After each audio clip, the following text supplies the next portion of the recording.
Hi, everybody. Recruiting Animal here on May 28th, May 28th, 2025. No one's here yet, none of the regulars. So I'm going to complain about something that just irritates me. Okay.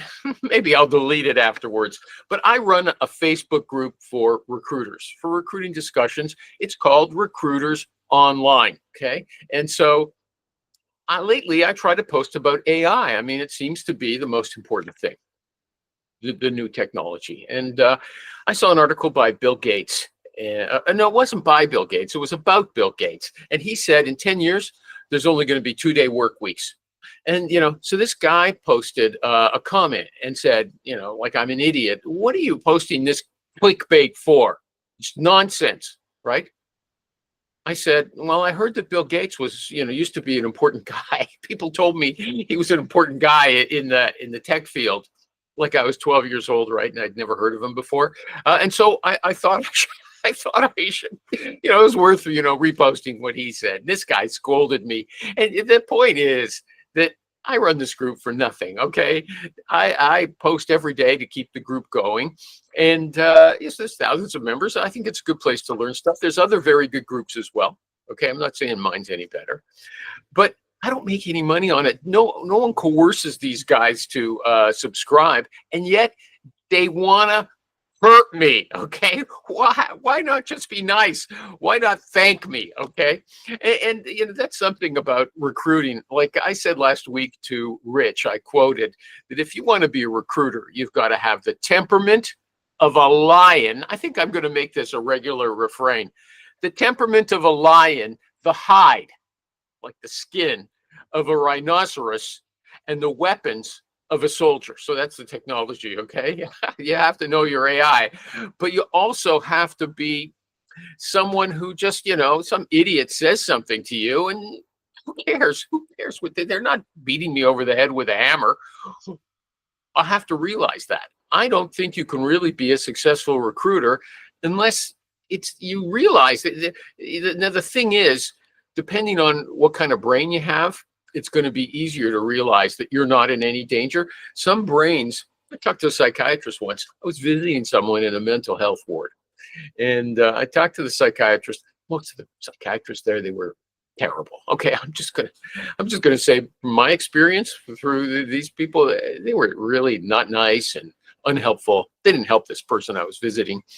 But this guy was at least half decent. And he said, your brains are all different. Some people, nothing scares them. And some people, the sound of the toothbrush brushing their teeth makes them nervous. Okay.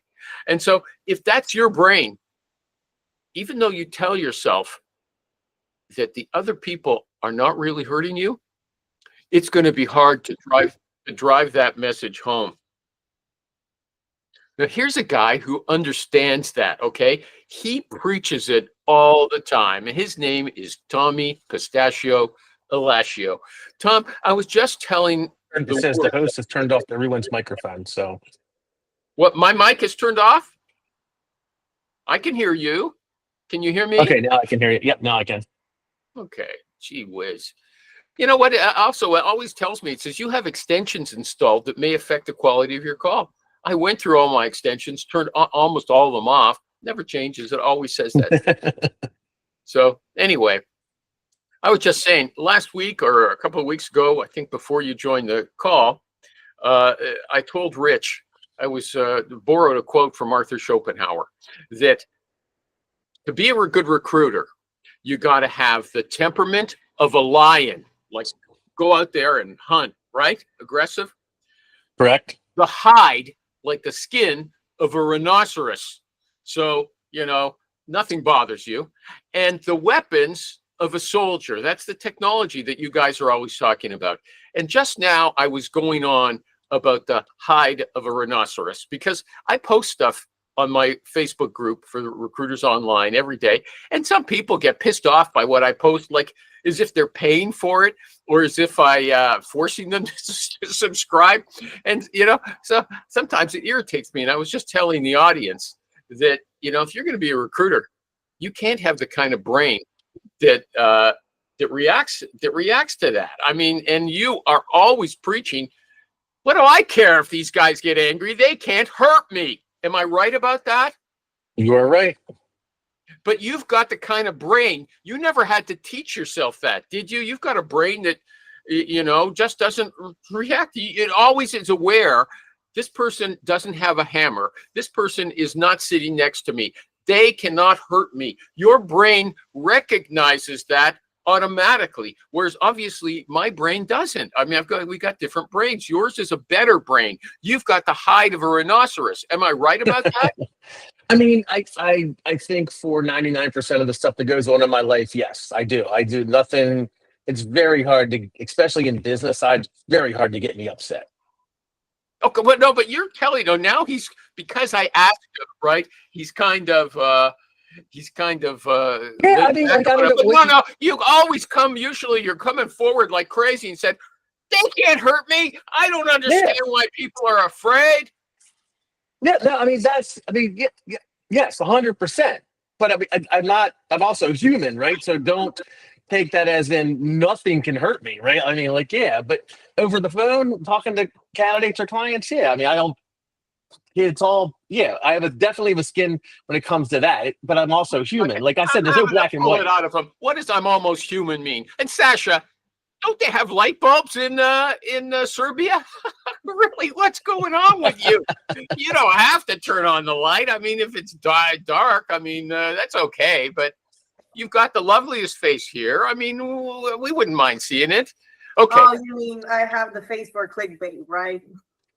The clickbait face. Someone said that to me because I put your picture of you and Rich and me were on. So I put you and him in the thumbnail for YouTube. And they said, all figures, he puts the girl up front. Okay. But okay, I'm going off on a tangent. Dominic, do you have the kind of brain that is easily offended if someone says something nasty to you? Or you just realize this person can't hurt me. They're sitting 1,000 miles away on the phone somewhere. Okay, I don't care. They can call me any name in the book. It doesn't mean anything to me. Dominic, which kind of person are you? Not at all. We're in sales, not offended. You can't get offended. Who cares? Okay, right. But that's your brain. I mean, you don't have to tell yourself, hey, this guy can't hurt me. I don't have to do anything. You just don't react. You couldn't laugh. You could laugh at them, right? It doesn't mean anything to you. It's natural with you. Am I right? Yeah. I feel like you have to be. The top sellers, they know. Come in, provide value, find a way to do that. If you can't do that, then reevaluate. What I just told somebody to do in this. Let me ask you now a final question about this for you. Does your brain have the hide of a rhinoceros? My brain is, I don't even know how to explain it. I'm thinking of a million things right now. Okay. He's thinking of so many things he can't answer me. Sasha, do you want in on this? Do you ever get insulted by the people who, are, let's say, not necessarily nice to you on a call? You get insulted? Do your feelings get hurt? Do you cry? Or, No. You say, I don't give a shit. No, because it's it's their perspective. It's their perception. I don't know them. They don't affect me. It depends what they did during the day. I really would discuss this topic in the past, but no, I don't get offended. Okay. Here's a tech question that I found really interesting this week. Notebook LM. Yeah, if you can upload an audio file and then just click on it and it transcribes it automatically, just like boom, like that. Have you used that? Anybody? No, yeah. Any audio file, as long as it's not too big. It's free. This stuff used to cost money, right? But if you have Correct. MS package like Word also has an option to transcribe an audio. Oh, really? Yeah, timestamp, speaker 1, speaker 2. So I used Word for that. Okay. Here's an odd question. Is it okay for a candidate to eat during a video interview with a recruiter? No, Why not?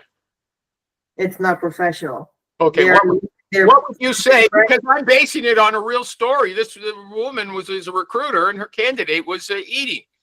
Okay, I won't tell you what she did. What would you do? Well, I had a similar situation when I interviewed a candidate. She walked into a restaurant. I mean, I know that candidates typically do make time for interview during their lunch break. However, it's unprofessional to eat in front of the recruiter while on video call.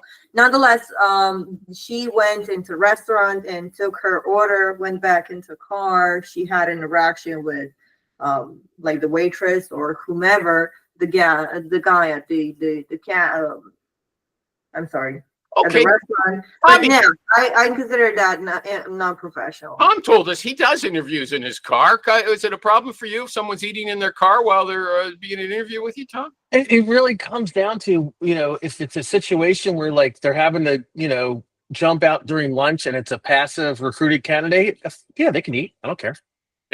Okay. Dominic, you want in, or I know you're very busy. Passive, right? If What? you're not actively looking to fill position. If Yeah. Yeah, but you got to tell them, hey, don't eat while the the company has got you on a video call, right? If someone was eating with you, Tom, and it wasn't a problem, would you warn them not to eat when they're interviewing with the company? I mean, yeah. I mean, if they were if I had set them up for an interview at lunch again, I would absolutely say, hey, by the way, do not fucking eat. Absolutely. Okay. Let me see what you guys are. You don't seem very reactive today to what I'm saying. Here's two people had the difference of opinion. One guy said, I'm doing email marketing. If you're going to get a response, it's going to come on the first two emails. So don't send 4, in your drip campaign. Another guy said, you don't get a response until you've sent 4 emails. Does anybody have a different opinion or a favorite out of those two guys? No, but no opinion. Okay.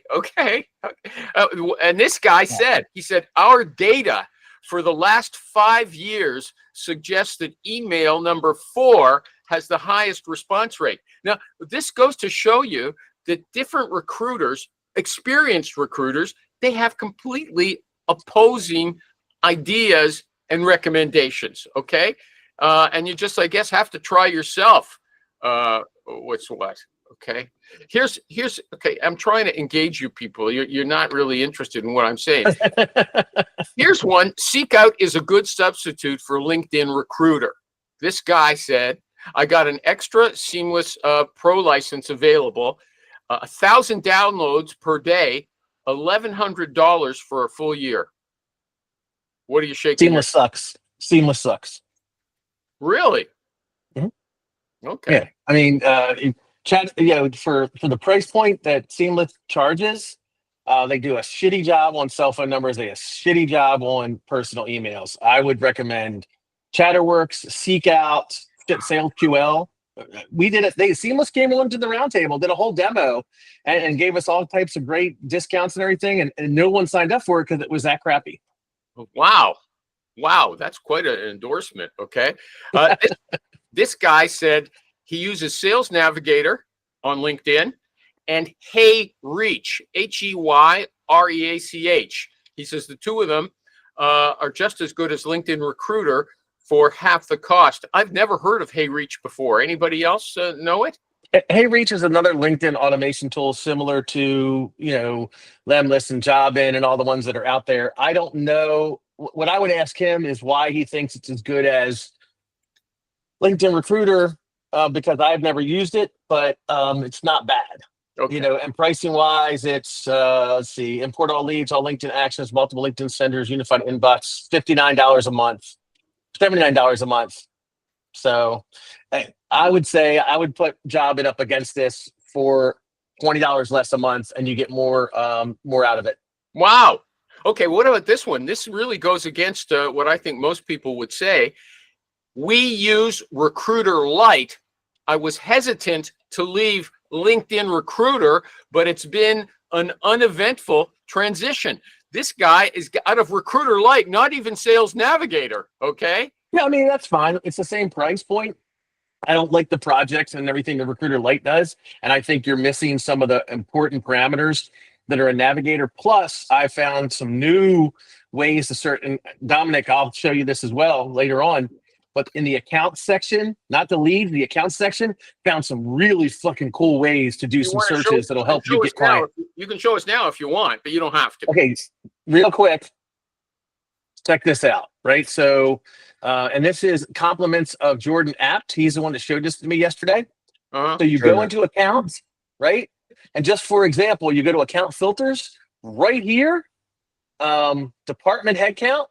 You don't want to deal with HR. Oops. 1 HR person, 0 HR person, right? Add, go to company headcount. Let's go with companies that are 51 to 200. And let's go to industry, construction.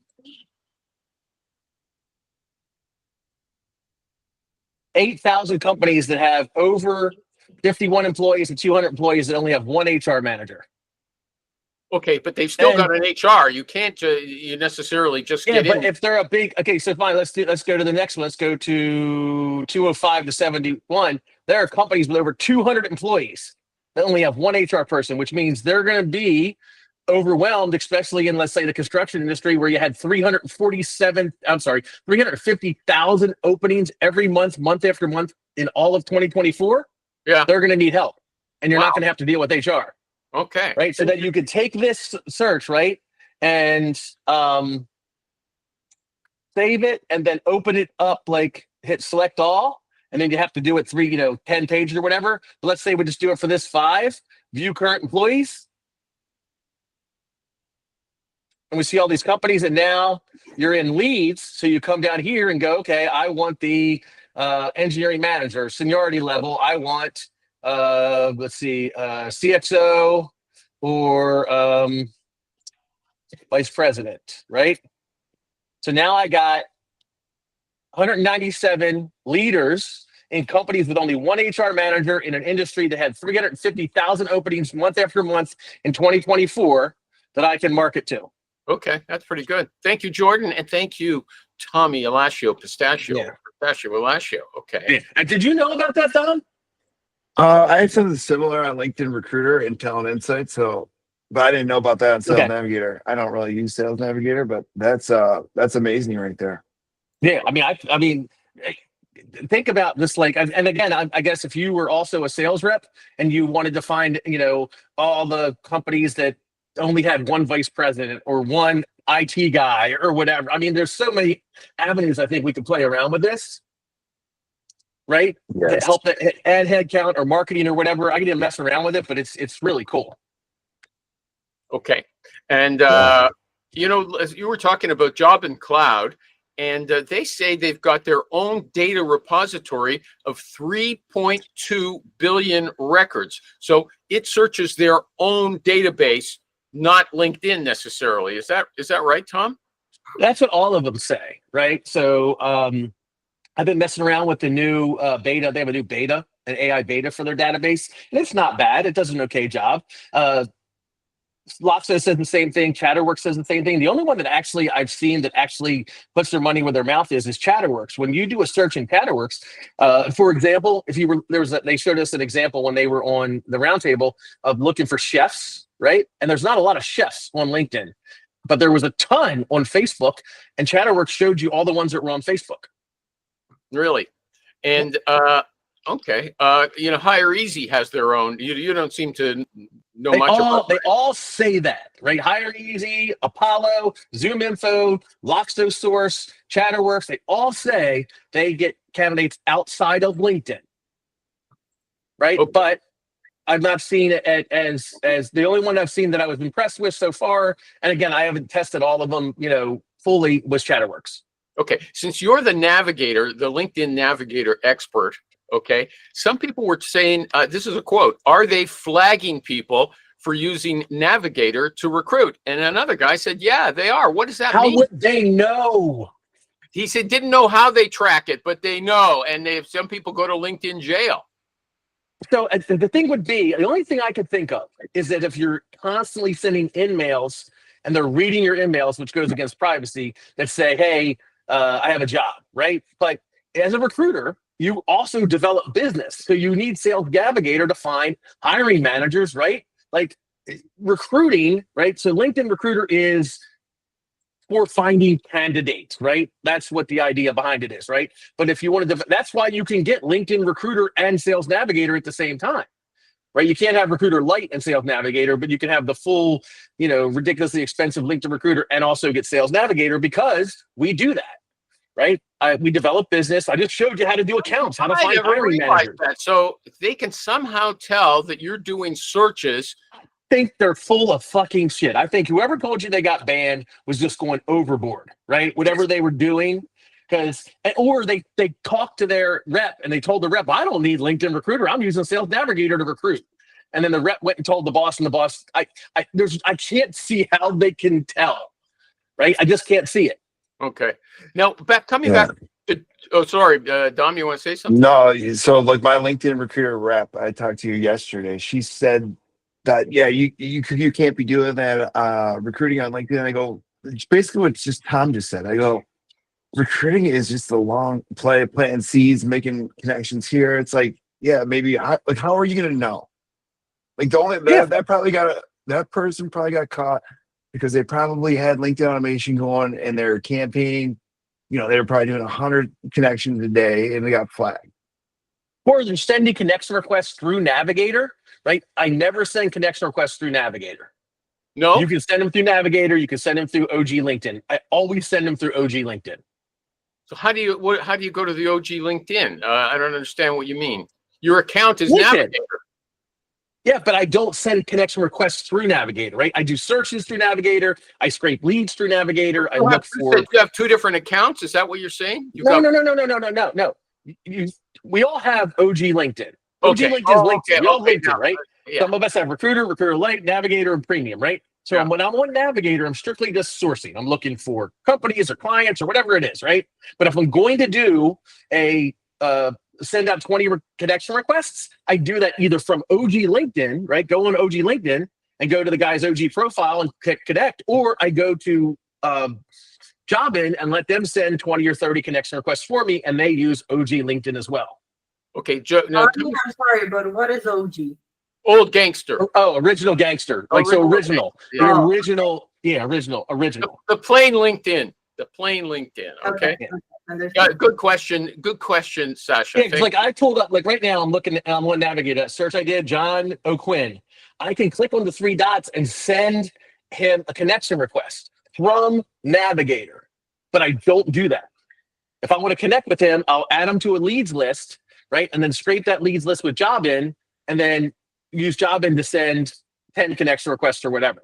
And they use OG LinkedIn. So again, hold on. I'm not really clear about what the difference is between Recruiter Lite and a Navigator. What does it give you? I don't have Recruiter Lite, but I think it's like, first of all, you can't do account searches like I just showed y'all, right? Yeah. And there are some of the other parameters within the leads list section, right? That's how I look for candidates and I look for clients as well, that those parameters don't exist in Recruiter Lite. For example, and Dom, you can correct me if I'm wrong, in Recruiter, when you're doing searches, can you search like change jobs in the last 90 days, been at the company for less than a year, and stuff like that? Okay. So I don't know exactly what it is, but like on Sales Navigator, there's a workflow. Like you can, or not workflow, follows your company, viewed your profile recently for buyer intent. I don't know if that exists in Recruiter. Here, I'll show you real quick because I got to jump to another call here in 2 minutes, but. Oh, it's okay. Don't put yourself in an awkward position. Okay, so these are all the so years of experience, industries, years in current company, schools, years in current position, field of study, employment type, degrees, years of graduation, work placements, or event seniority. What about recently switched jobs?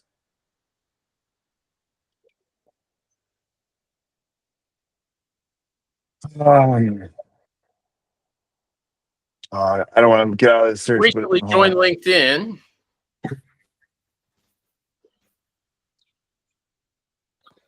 Yeah, we're going too quickly. Okay, we go back to. Oh shit, that was my search. So custom filters, right? Job titles, locations, conditions. So keywords, advanced search, right? So advanced search. spoken first, last postal network profile, recently joined, years of experience, years in current company, field of study, employment type. Yeah, you can't search by recently switched jobs. Oh my. Okay, maybe I do that and yeah, right here. Shit, I gotta jump to another call. Okay, go ahead. So that's an example of, I don't know, like, and Dom and I have done side by side searches, and literally the numbers are within a dozen. And I also think I did another search with another guy who does attorneys, and we found out that he was looking for an attorney who did I don't know, let's say healthcare, right? And I got 143 in a 20-mile radius of Boston, or whatever the city was. He got like 800. We couldn't figure out why. Well, LinkedIn Recruiter, the full LinkedIn Recruiter, was taking it upon itself to like grab people that it thought might be what he was looking for, because they had the word healthcare like 10 years ago, right? Where mine was very specific, only lawyers who were in healthcare. So we also saw that with LinkedIn Recruiter, it was taking it upon itself to suggest people, and his list became gigantic, where mine were more focused. In other words, it was doing a lousy, sloppy Yeah, search. yeah. That's why I say I will fight anybody who tells me that if you're, and then here's the caveats. You don't care about open to work, and you don't care about in-mails. If those are the two things that we can just agree on, then I will fight you to the death that I can do better searches than you on Navigator than you can do on Recruiter. Okay. Now, before I forget, coming back to Jobin Cloud, JOBIN.cloud, which is something that you like. Okay. Mm-hmm. It says it also supports Google and Bing X-ray searches, Mm-hmm. and works And a across. whole bunch more X-ray searches. Whole bunch more. Yeah, it says it works across many social platforms at no cost. No. Correct. That's the free version. Yep.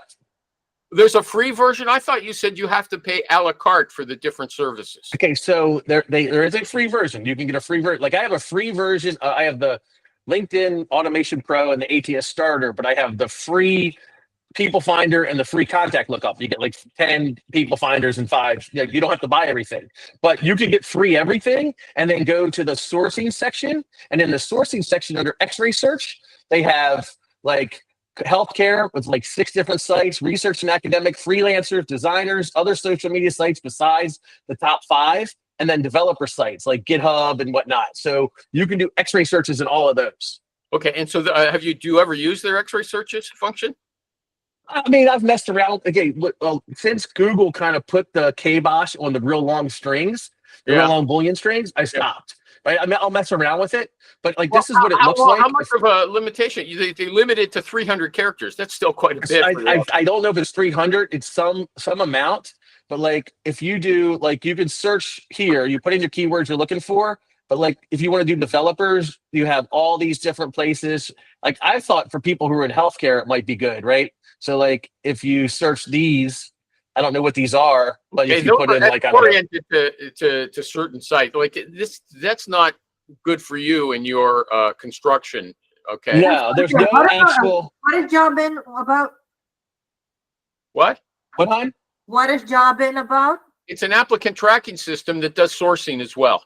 It does. Yeah, it's an applicant tracking system. It's Now I'm going to do the ad for Tom's show right now, because you can go to his YouTube channel, and he said he's got a show that analyzes it totally in one episode, right? Maybe even more than that. Fridays. I went on Friday. Okay, but he's got that other show on every Thursday, third Thursday of the month. Okay, so Tom has 3 shows. Oh. Okay, yeah, he's got 3 shows. And it's the URL, the domain to find all of them is therecruiterroundtable.com. Is that right? And you can see how I'm referring to him for all this technical stuff. And he has, very broad knowledge. Okay. And it's very impressive. And on his show, he invites people from these applicant tracking system companies, recruiting technology companies, and they do a deep dive. They do a full demo, and there's like a dozen people or so they're asking questions. And Tom, he tells us, and I believe him, that he often knows more than the person doing the demo, because he uses this kind of technology all the time, and he's got really good questions and insights. Am I right about it? I'm not I would say overblowing. I probably can't do a better demo on Jobin than they can, but I can do a better demo on Loxo. Okay. So anyway, his main show is on 12:30 Eastern time on Friday afternoons, the Recruiter Roundtable. But he's got a show also on Tuesday evenings at 5 o'clock Eastern time. Ask a Yep, recruiter. 1 hour only. Yep, 1 hour 1 hour. only. Ask a recruiter anything. Okay. And but this other show on the third Thursday, it's like US Thanksgiving. The third Thursday of every month, they've got a show which focuses on Loxo applicant tracking system, which is what he uses, and also now Jobin.cloud. Right.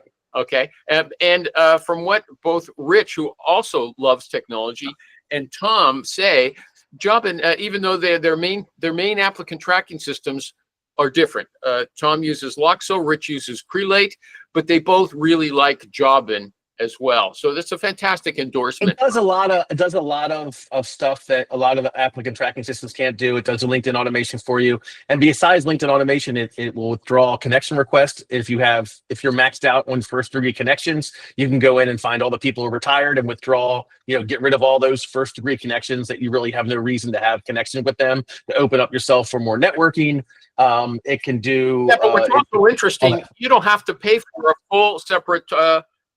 You don't have to pay for a full separate applicant tracking system. You can buy their services a la carte for a very reasonable price. That's a major attraction. Okay, as Yeah, you can. Yeah, I mean, you can. The most expensive, I think, if you went and go to like all the ultimates, right? Yeah. It's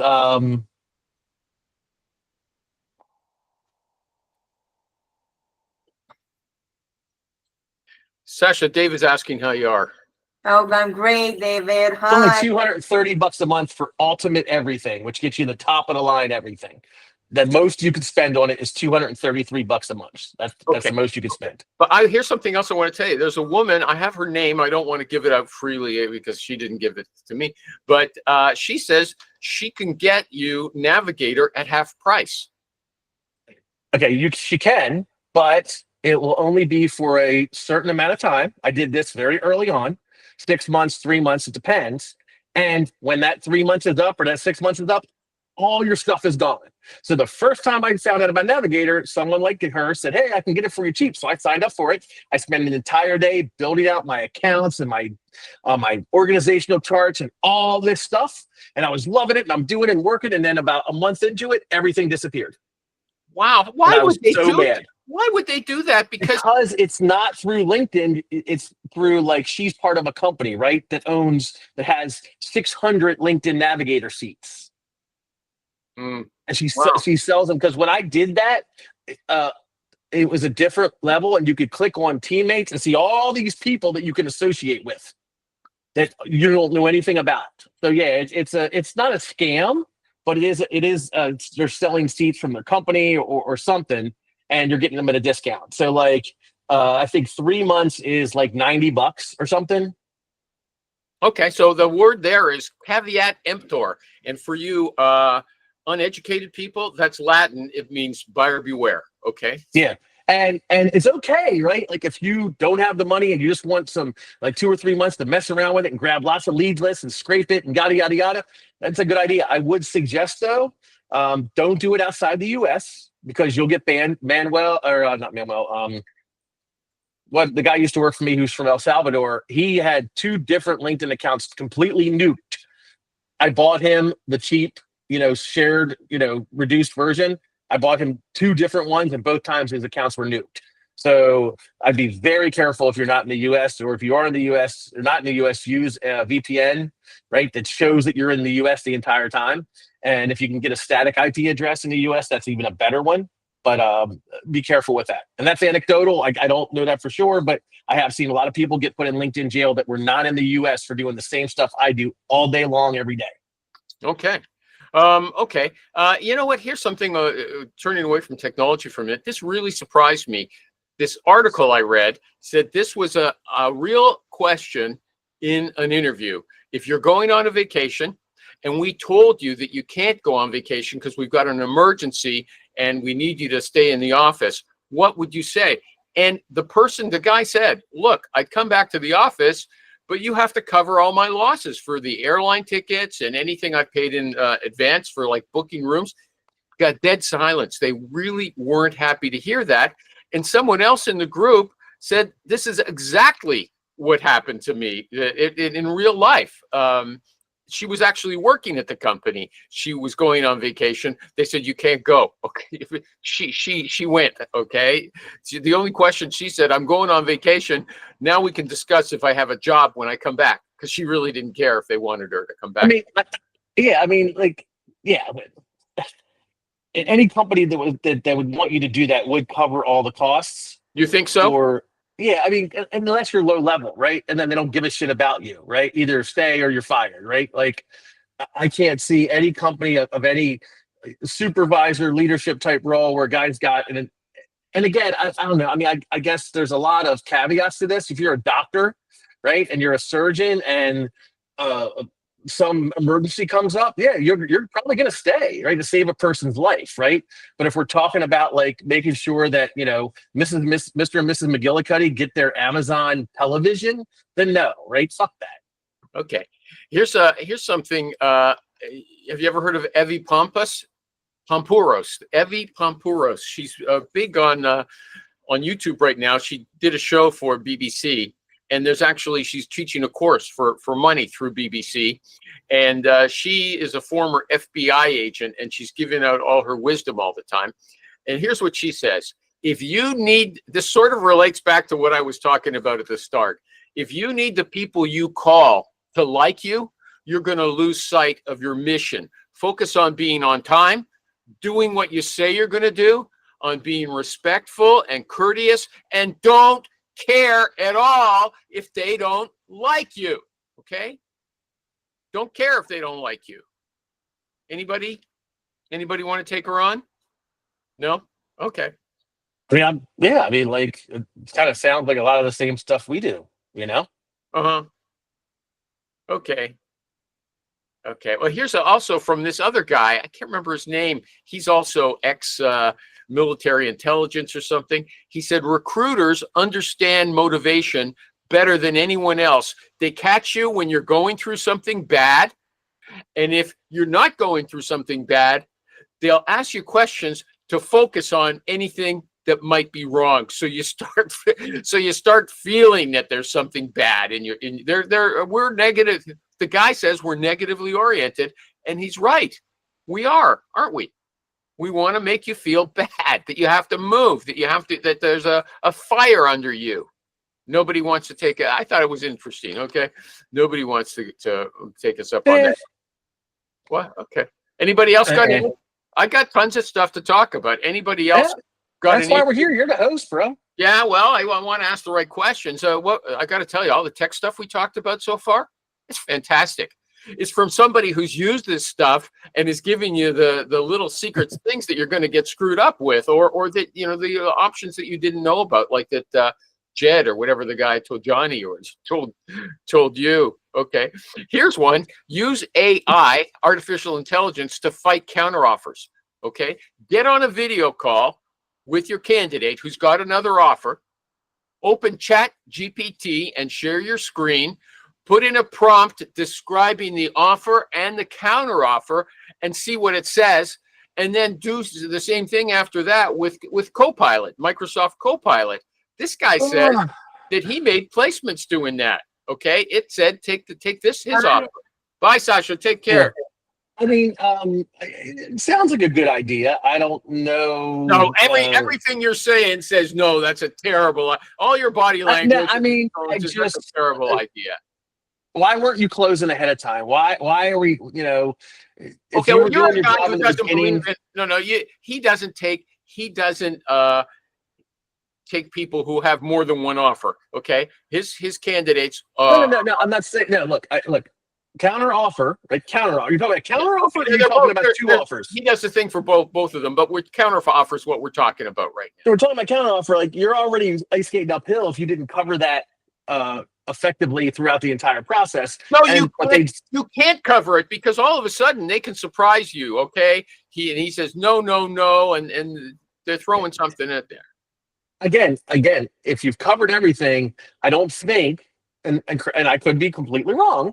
If you've covered everything properly and they still consider the counteroffer, you're done, right? You that guy has told you all along, no, no, no, I'm excited, I'm happy, this is exciting, I don't care, it's not about money. I want to leave this company, everything's great, your opportunity is awesome, yada, and you're doing that all the way through, and then you get to the end, he's like, oh, I'm considering this counteroffer. Either you screwed up along the way, or the guy changed his mind, and ChatGPT isn't going to help.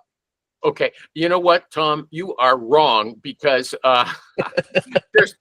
there's people always telling you that their candidate was so excited about the job, and the Monday morning, no, he's accepted a counteroffer. It's a big surprise. There's a difference between being excited about the job and you clarifying. So far, everything you've seen, why is this job better than the one you have now? And it can't be about money. Right? Like if you're doing that, right? The entire, like I get, look, I've had counteroffers, right? And it's either two reasons why.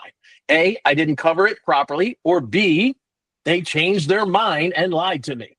What does it That's mean? it. The candidate changed his or her mind. What does that mean? What caused them to change? I'll give you a great example. In Fort Payne, Alabama, in the middle of nowhere, I recruited a structural engineer from a crane company. He was the only engineer at that crane company. He wasn't super happy. He wasn't making a lot of money. I got him a great opportunity where he didn't have to relocate. It was a Fortune 500 company. It was all perfect. I covered counteroffer over and over. I kept saying to him, look, you're the only engineer this company has. They are going to make you a counteroffer. And how are you going to handle that? And he kept saying, no, it's not about that. This is a better opportunity for me and my family, yada, yada, yada. Over and over and over again, right? It was never about the money. It was about the opportunity and the growth. When the time came, he got the offer, he put his notice in, his company gave him 10% of the company to get him to stay. They actually had a lawyer draw up a contract and he became a 10% owner of the company because to lose him meant the company went out of business. I can't fix that. There's nothing I could have done. Okay, so sometimes there's surprises. Now, do you think that AI could have helped you with that? No, right? I mean, I did, and the thing was, like, and he never like talked bad about the company. It was just that they were a small company and there's no room for growth. It was never going to grow. But as soon as they said, here is 10% of a company that makes, I don't know, $1 million a year or whatever, you are now an owner, and it's in a contract. It wasn't a promise. It was actually drawn up with attorneys and notarized and the whole 9 yards. Like, what do you say? And how was he with you? Was he sheepish? Was he feeling No, guilty? no. He said, look, man, I never thought this was going to happen. I am very sorry, but this is it. I know I said it was all about the opportunity, but look at this. They're making me an owner. Like, I got it. I'm like, dude, I get it. Oh, hold on a second. You knew when you just told me that he was the only engineer in the company, my ears perked up right away. Man, this is going to be It was going to be an issue. I knew it was, and I told the employer the same thing. I said, this could be an issue. Right. But the money that we offered him was very good, about 70 grand more than he was making. Right. And I knew the company couldn't. I didn't think the company was going to offer him ownership, dude. Right. Like, how do you even circumvent that? And on the flip side, I had a guy who was making like 37,000 in California plus commission that took him to like 45. I got him a 70 base with commissions that take him to 90, and he stayed with his company. I never covered counteroffer because I knew I would double his income. And he took, and that was my fault for not doing all that stuff. They made him feel like he was the cat's meow. I don't know what they did. But it was my fault. I screwed up. I didn't cover counteroffer because I was like, dude, I'm double the guy's money. He's not going to take counteroffer. Okay, but even in that situation, what could you have done that would have been different if you covered it? I never mentioned it. So if I had started from the beginning with, this is you're a good employee, this is going to happen, they're going to come to you and they're going to give you a raise and they're going to say all these things. And the only reason they're doing it is because I came along and recruited you. If I didn't come along, it wasn't me, yada, yada, yada, right? It's very hard to do that after the fact if you've never mentioned it once. Okay, but what would have happened if you'd mentioned it 3 times before? I don't know. I have no idea, but he would have been prepared for it. And maybe in his mindset, he would have been like, Tom was right. These guys, Tom nailed it. They only gave me a raise because I threatened to quit. These fuckers, right? That's the idea what you're trying to get through their brain. You're trying to get them to understand that when they go to like, hey man, be prepared because as soon as you put your notice in, they're going to freak out and they're going to give you money. But And you they're ever only say, doing that look, because you're going to feel guilty. You're going to feel guilty. Don't go for those guilt. Like Steve Finkel tells you to tell the people you're going to feel guilty, your loyalty. And so Mhm. do you go through that? Yeah, because I'll say to them too, like, I want you to think about something. You're going to put your 2 weeks notice in, right? And he's like, yeah, and you're doing that. Why? Out of respect. And it's like, let me ask you a question. If the company had problems tomorrow and they had to let people go, do you think they're going to give their people they're letting go 2 weeks notice? Why do you think they can just let people go like that, but you have to be respectful and give 2 weeks notice? Right? Oh, Why is it? You want them to give notice? No. I'm okay with them giving notice, but I use that as examples of how companies are held to a different standard, right? Okay. They're held with different standard, right? Yeah. They will pay you as less as possible until I come along and recruit you. They expect you to put 2 weeks or 3 weeks or 4 weeks notice in, but they'll fire people at a drop of a hat without any notice, right? And I'll reduce it to the ridiculous. If you steal from your company, they call the police and you get arrested. If the company steals from you, you got to hire an attorney to sue them.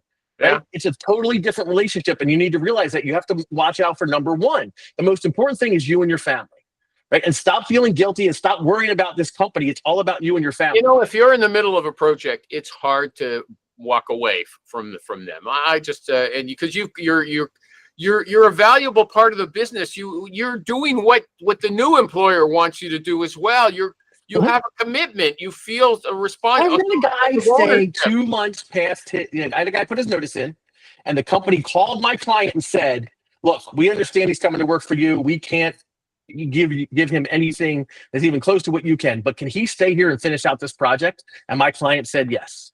Wow, that's pretty interesting. But it's only happened once. I only happened once that I know that I can remember, right? Guys in Florida. And after that company he was working for actually did business with my client, right? It was a construction company. This was a big manufacturer of building materials. So because of that relationship, it made that my client was able to solidify a good relationship with that company. It's a really interesting story. Everybody was happy. It was a win-win, but they don't all happen like that. Okay, that's why we're talking about this. Dave, do you want to get in on counter offers? Do you have anything to add? Criticize Tommy? Got to go, Tom? No, I just got to look at something. No, I'm just listening in. I have to drop at noon. Oh, okay. I'll let you go.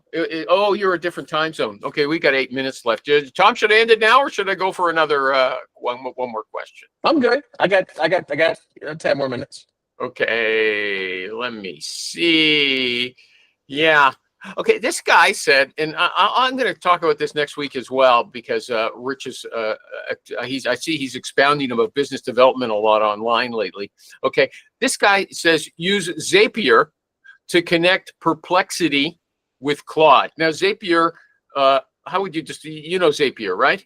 How would you describe Zapier is an automation template that you can do a tremendous amount of stuff with and connect a bunch of stuff to do stuff for you in automation. Okay, so you take one tool, Perplexity, and Claude. Now, maybe Tom has opinions about. I wouldn't know why you would put Perplexity and Claude together, because Claude is in Perplexity.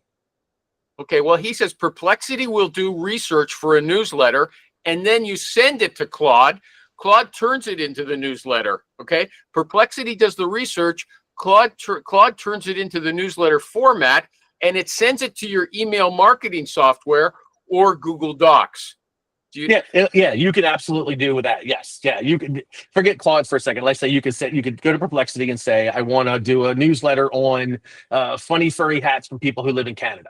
Right, and then it does all the research for that. Then Make or Zapier will then take that information and send it over to Claude, and then say to Claude, "Hey, I want you to make a newsletter format for this." It will make a newsletter format in a Markdown or whatever format. And then you have another Zapier or Make that says, "Okay, now send this to my Google Docs and put it into a Word document." Right, and then from there you can say, "Now email it out to this entire database," and it'll send it and email it. Okay. Well, actually, I'll move into the other one. There's another version of that. This guy says use ChatGPT, Claude, and Beehive to create a course. Okay. You go to ChatGPT Deep Research Tool. Now, Deep Research is a Deep Research Lite, which is free. And if you've got the paid version of ChatGPT 4.0, it can do more. But anyway, so you ask the Deep Research to tell you everything about a certain topic, okay? And then you add all of the results to Claude, okay? And you use what they call a super prompt to turn the topic into a course with many chapters. Then you go to Beehive to turn all the chapters into an email drip campaign, which is delivered automatically to people over a series of weeks. And that's your lead magnet. You know, you've got this interesting staggered contact in order to impress Well, people. Beehive is a subscription newsletter format, right? It's not a drip campaign, right? So Beehive would allow you to get 25, like for free, 2,500 subscribers to your publications, and then send them out to them, right? And they would subscribe to this publication of your funny Canadian Funny Hats newsletter you send out every week or every month or whatever year or whatever.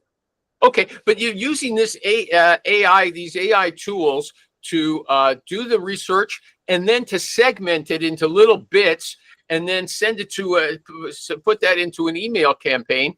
I found that kind of interesting. You have to make sure though that I have two particular prompts, right? I have a natural writing style prompt for content creation, a natural writing style prompt for newsletters, and then I have prompts for humanization commands, right? So natural language flow, emotional connection, conversational elements. So you have to make sure if you're doing that, because you're going to have very ChatGPT-ish content coming out if you don't do natural writing commands and humanization. Okay, but you use these tools so much, can't you just tell them do it in my voice? You can use it, like say it in the way that I write, but I don't write. Okay, yeah. See, if it says do it in my, he said do it in my voice, it'll be like a sailor. Yeah. So what I would say is you could upload, like, let's say that you wrote newsletters, right? Or you wrote a lot of content, right? Your emails. My emails are like, hey, can you interview this guy at 4:00? That's my emails. Okay. But if I wrote you could take all your emails and upload them into whatever large language model and say, this is my writing style. This is how I want my instructions and writing style to be. And I want you to follow these commands and write like me every time I ask you to write a newsletter. You can do that. Okay. Everything about ChatGPT or Claude or any of them, it's all about setting it up ahead of time, right? With, like you said, super prompts, but then you also have stuff like commands and don't do this or do this, don't use this. All that stuff can be set up in your GPT or your agents or whatever you're using. So it writes like you. A lot of it's set up. Everybody wants to do stuff with just a prompt. Write me a newsletter about funny hats in Canada and then mess around with it to try to humanize it. But you can write prompts that all that comes out the right way. He's making it sound it's so complicated, it's scary. It's complicated if you want it done properly and not sound like it was written by ChatGPT every single time. Okay, I'm going to end now. Tommy Pistachio Elascio, you were so interesting today. David M. Marr said it when he was leaving in a little chat. He didn't have the courtesy to say it out loud so people would hear it on the podcast, but I'm going to say it. He is an interesting guy, okay? So go to the show if you want a deep dive into these topics. I mean, some of his shows are marathons. You find out everything about Jobin or Loxo or whatever for hours on end, okay? But check it all out, therecruiterroundtable.com, and on YouTube there's like tons of stuff to go through. It's a lot of fun. Tommy, I'll see you later.